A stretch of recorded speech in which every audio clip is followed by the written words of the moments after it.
3 अध्याय 3 श्री उद्धव जी का भगवान श्री कृष्ण की स्तुति करना। श्री सुखदेव जी बोले, हे राजन। उद्धव जी विदुर जी से बोले, आपसे मैं प्रभु श्री कृष्ण जी की कृपा का कौन सा वर्णन सुनाऊं। पूतना नाम की राक्षसी जो उन्हें विष पान कराकर मारना चाहती थी, उन्होंने उसे मारकर बैकुंठ भेज दिया।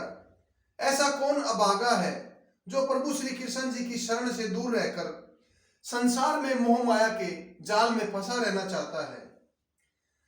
उन्होंने पृथ्वी का भार उतारने व अपनी नर लीला दिखाकर भक्तों के चित्त को प्रसन्न करने के लिए अवतार लिया। काल भी उनके आगे ऐसा आया था।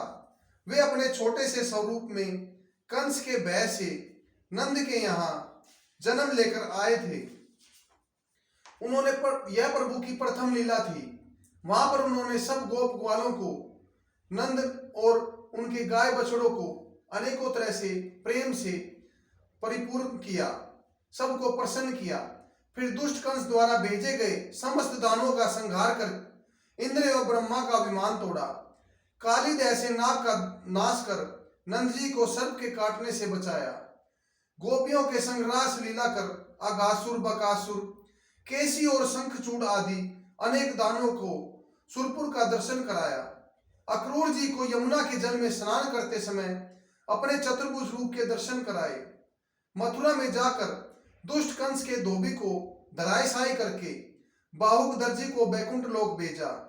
कुब्जा को कुब रहित कर अति सुंदर बनाया एवं सुदामा की पत्नी को अथाह धन संपत्ति दी।